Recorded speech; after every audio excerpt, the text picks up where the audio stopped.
یہ جب فیصلہ ہو گیا تو پہلے تو ذرا اس فیکٹ کو اسٹیبلش کرتے ہیں کہ جو بھی غیر قانونی طور پر اس ملک میں رہ رہا ہے، کیا یہ ان کو واپس بھیجنا، ان کو بے دخل کرنا، کہ پاکستان کے انٹرسٹ میں ہے یا نہیں ہے؟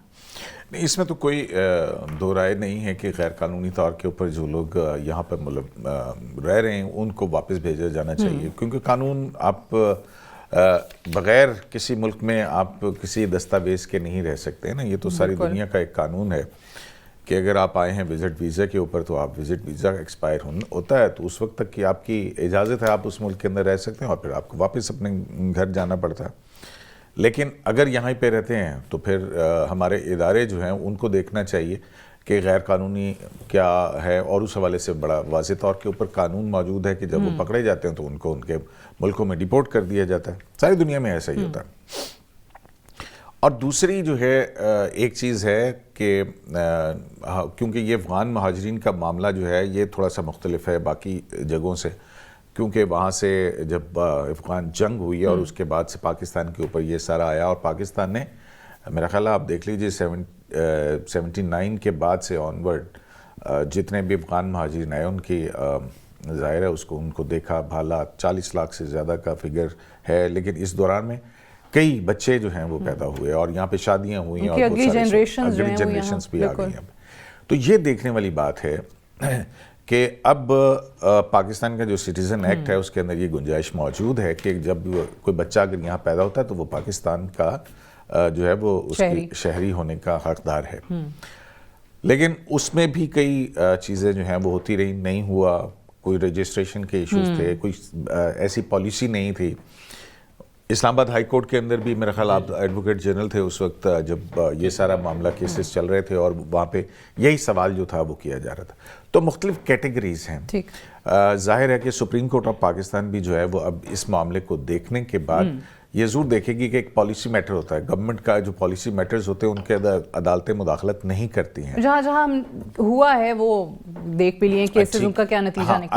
ابھی تو کیس آگے بڑھے گا، پھر دیکھا جائے گا کہ بھی مینٹینیبل ہے بھی یا نہیں ہے، اور پھر اس کے بعد جو ہے وہ طے ہوگا. اور اس میں مختلف کیٹیگریز ہیں. ٹھیک ہے جدن صاحب، اگر یہاں پہ جو ججز ہیں زیر غور عوامل وہ کیا ہو سکتے ہیں اس کیس کے اندر کہ ایک ریاست نے فیصلہ کیا ہے کہ یہ پاکستان کے حق میں ہے، آپ چاہے پاکستان کی معیشت کو دیکھیں، پاکستان کی سیکیورٹی کو دیکھیں، غیر قانونی طور پہ جو لوگ ہیں ان کو نہیں ہونا چاہیے، وطن واپس بھیجا جا رہا ہے. ایران کی بھی میں نے مثال اسی لیے دی کہ وہاں سے بھی بہت زیادہ افغانیوں کو واپس بھیجا گیا جو غیر قانونی طور پہ رہ رہے تھے. سو یہاں عدالت کے سامنے کیا چیزیں جن پہ وہ غور کر رہے ہوں گے؟ بہت شکریہ. دیکھیں یہ جس طرح صدیقی صاحب نے کہا، یہ 1979 میں جب یہ آئے ہیں تو 44 ایئرز ہو گئے. تو مطلب بعض اوقات سیکنڈ تھرڈ جنریشن جو ہے افغانی کی یہاں پہ رہ رہی ہے، پشاور کے اندر، مختلف کراچی، پورے پاکستان کے اندر. اور جب یہ افغان کمشنریٹ بنا تھا تو اس میں انہوں نے، کیونکہ یہ ریفیوجی اسٹیٹس پہ زیادہ لوگ آئے، تو ریفیوجی اسٹیٹس تو جب آپ کسی وار میں ہوتے ہیں کسی میں، تو دوسرے ملک جو ہے اس کا بارڈر کھولتا ہے ان کو ریفیوجی اسٹیٹس دینے کے لیے. اب مسئلہ یہ پیدا ہوا کہ ان کی آڑ میں بعض لوگ ایسے آ گئے ہیں جو ہمارے ملک کے لیے خطرے کا باعث ہے. وہ ان کو کہتے ہیں، آپ دیکھیں نا، اب اس میں تو کوئی آئی تھنک 2022-23 میں 16 افغان شہری جو ہیں وہ خودکش حملوں میں ملوث تھے. تو وہ اس میں ہے کہ آپ کو آئیڈینٹیفائی کرنا پڑے گا کہ ان جو لوگ یہ افغان ریفیوجیز رہ رہے ہیں ان کا سٹیٹس کیا ہے. جو لوگ دیکھنا بعض ایسے لوگ ہیں UNHCR سے انہوں نے کارڈ لیے ہیں، پاکستان کی گورنمنٹ اس کو ریکگنائز کرتی ہے کہ ان کے پاس افغان ریفیوجیز کارڈ ہے، وہ رہ سکتے ہیں. بعض ایسے ہیں جو ویزا پہ آئے ہوئے ہیں، بزنس ویزا پہ ہیں. اب آپ دیکھیں افغانیوں کے پاس اتنی جائیدادیں ہیں پشاور کے اندر کہ پتہ کو پتہ نہیں چلتا کہ یہ پاکستانی افغانی. اب اصل میں جب گورنمنٹ نے یہ اسکیم شروع کی ہے نا، تو بعض لوگ ان کو بلیک میل کر رہے تھے کہ آپ اپنی جائیدادیں چھوڑ کے ہمیں دے دیں، یا ان پہ طرح طرح یہ بھی ان کی بنیادی حق ہے کہ ان کو ڈسپوزل کا کوئی ٹائم دیا جائے. بٹ اس کے بعد باقی شہروں کا تو نہیں پتہ، بٹ اسلام آباد کا بھی آپ لوگوں کو زیادہ آئیڈیا ہوگا کہ وہ رینٹس جو ہیں وہ نیچے آئے، پراپرٹی تھوڑا سستی ہونا شروع ہو گئی جب سے یہ انخلا شروع ہوا ہے. بعض اوقات جو آپ کو پتہ ہے ہماری پاکستان کی ایجنسیاں ہیں نا وہ بھی مس یوز کرتی ہیں. اس طرح پولیس ہوگی، کسی کو افغانی کو بلایا، آپ کی اتنی جائیداد ہے بھائی آپ چلے جائیں، یہ اس کو دے دے، یہ اس کو دے دو، اس طرح کی چیزیں تھیں. تو پھر انہوں نے اس لیے یہ کیس فائل کیا. اب 101 بندے نے پشاور ہائی کورٹ میں کیس فائل کیا جن نے شادیاں کی ہوئی ہیں. تو وہ شادیاں کی، ان کے بچے ہیں. انہوں نے کہا جی ہمارا بچوں کو ہم افغانستان میں کہاں ملے گا، یہ تو پلے بڑے، اگر انہوں نے بچوں کو بھی شادیاں کر لی ہیں، مطلب پوتے ہیں، نواسے ہیں لوگوں کے، تو وہ کہاں پہ جائیں گے. تو پشاور ہائی کورٹ نے اس پہ فیصلہ کوئی دے دیا ہے انہوں نے کہا ہے جی منسٹری آف انٹیریئر کو کہ ان کی ڈاکومنٹیشن آپ چیک کریں, جو آپ کی کرائٹیریا پہ پوری اترتے ہیں تو ان کو آپ پاکستانی اوریجن کارڈ بھی دیں, وہ جو انٹائٹلمنٹ ہے ان کو وہ دیں. اصل مسئلہ یہ ہے کہ آپ دیکھیں تھوک کے حساب سے ہر بندے کو نہیں نکال سکتے, کیونکہ اس کا سٹیٹس جو ہے اب آپ نے ریکگنائز کیا ہے یا آپ نے UNHCR کا جو کنونشن تھا اس پہ سائن کیا ہوا ہے, تو اس پہ آپ کو کچھ انٹرنیشنلی بھی پھر پریشر آ سکتا ہے, آیا بھی ہے بلکہ, کہ آپ اس طرح جو ہے وہ فیملیز کو در بدر نہ کریں. لیکن جو انلیگل لوگ رہ گئے نہ اس پہ کوئی کوڈ کہتی ہے نہ کوئی پالیسی, ہم وہ ڈیفرینشیٹ جو ہے نا وہ کرنا بڑا ضروری ہے کہ جو لیگلی رہ رہے ہیں, جو ڈاکیومنٹڈ ہیں, جنہوں نے اپنے آپ کو رجسٹر کرایا ہوا ہے, ان کو کوئی نہیں کہہ رہا اگر ان کو مسائل آ رہے ہیں درپیش تو یقینی طور پہ سوال اٹھایا جانا چاہیے یا ان کے لیے جو بھی ہو سکتا ہے کرنا چاہیے. بٹ انلیگلی صدیقی صاحب to reside in a country, یہ کون سا ملک اجازت دیتا ہے؟ ایگزیکٹلی کوئی ملک اجازت نہیں دیتا, اور اگر ہوتا بھی ہے تو آپ دیکھتے ہیں کہ باقاعدہ طور کے اوپر وہ یا تو گرفتاری ہوتی ہے اس کی, یا اس کو ڈیپورٹ کیا جاتا ہے, یا پھر اگر وہ اپنی کوئی کیس فائل کرتا ہے تو پھر اس کو اس کی موومنٹ ریسٹرکٹ ہوتی ہے, اس کو ہر طرح سے جو ہے وہ کیا جاتا ہے. تو وہ ہیومینیٹیرین گراؤنڈز بالکل اپنی جگہ پہ بھی موجود ہیں, لیکن جو غیر قانونی اگر سٹیٹس ہے وہ تو کسی طرح سے بھی جسٹیفائیبل نہیں ہے. ہاں اگر کسی, اب دیکھیں ہمارے پاکستانی بھی بہت سارے جو ہیں وہ ملکوں کے اندر یہاں پہ ہیومن سمگلنگ ہوتی ہے, جاتے ہیں اور وہاں پہ کوئی اسائلم اپلائی کرتا ہے, کوئی اس طرح سے, مطلب 100 طرح کی, لیکن وہاں پہ ایک نظام موجود ہے, ایک سسٹم موجود ہے جس میں اس کو وہ رکھا جاتا ہے. جب تک کہ وہ اس کی پوری ریکوائرمنٹ جو ہے وہ پوری نہیں کرتا ہے اس وقت تک وہ نہیں ہو سکتا.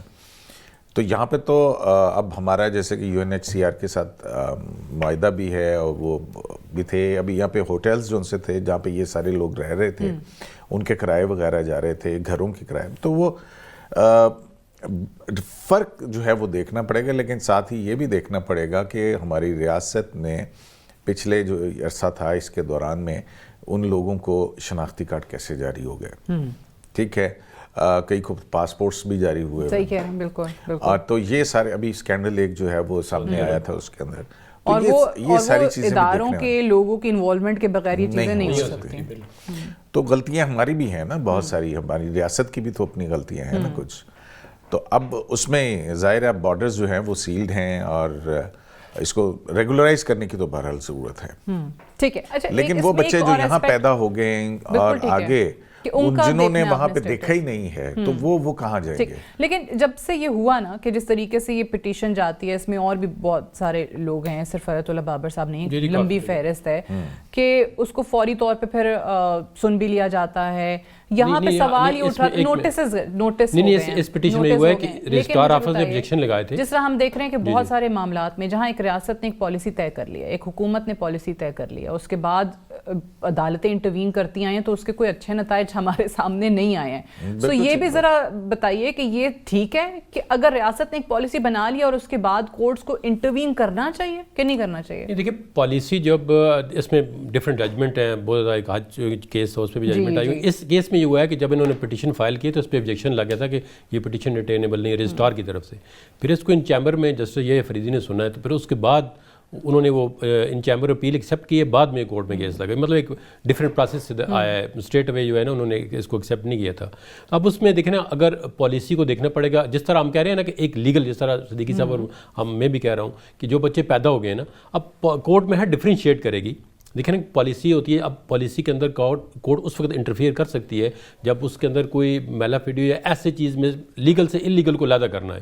پالیسی میں وہ انٹرفیئر نہیں کریں گے, پالیسی وہ دیں گے کہ پالیسی ایسی بنائیں جو لوگ جہاں پہ پیدا ہو چکے ہیں یا جن کے رائٹس ریکگنائز کرتے ہیں انٹرنیشنلی اور نیشنلی. جس طرح کسی نے شادی کر لی, اس کے بچے پیدا ہو گئے ہیں, اس کو آپ کس طرح مدر اینڈ فادر کو علیحدہ کریں گے, کہ پوری فیملی کو کس طرح ڈسٹرب ہوگی. کورٹ نے صرف یہ نہیں, کورٹ یہ نہیں کہہ سکتی کہ آپ کی یہ پالیسی غلط ہے, ان کو ادھر رہنے دو, یہ تو کورٹ کا کام ہی نہیں ہے. کورٹ کو صرف یہ دیکھنا ہے کہ جو پالیسی, وہ ان سے پوچھیں گے کہ آپ نے جو پالیسی فارمولیٹ کی ہے اس کے کیا پیرامیٹر, جو لا ہے تو اس کو اڈیئر کیا ہے نہیں کیا ہے, یہ چیز کورٹ وہ دیکھ سکتے ہیں. جوڈیشل ریویو جو ہے وہ کسی بھی پالیسی کا ہو سکتا ہے. اب یہ نہیں کہ اس کو پالیسی کو سیٹ اسائڈ کریں گے. اس میں یہ نہیں ہو سکتا کہ آپ کہہ دیں کہ جی فی الحال یہ سلسلہ روک دیں, کیونکہ ریاست کی طرف سے تو چیز چل رہی ہے, اس پالیسی سے عمل ہو رہا ہے. میرے خیال میں یہ نہیں ہو سکتا. اس کے بعد میرے خیال میں کوئی لمس کے جو پروفیسر انہوں نے بھی ایک پٹیشن فائل کر دی ہے اس پہ. باخبر رہیے ہر جگہ ہر وقت بر وقت. ابھی سنو نیوز کا YouTube چینل سبسکرائب کریں اور بیل آئیکن پر کلک کریں اور جانیے ملکی اور غیر ملکی حالات و واقعات یقین کے ساتھ۔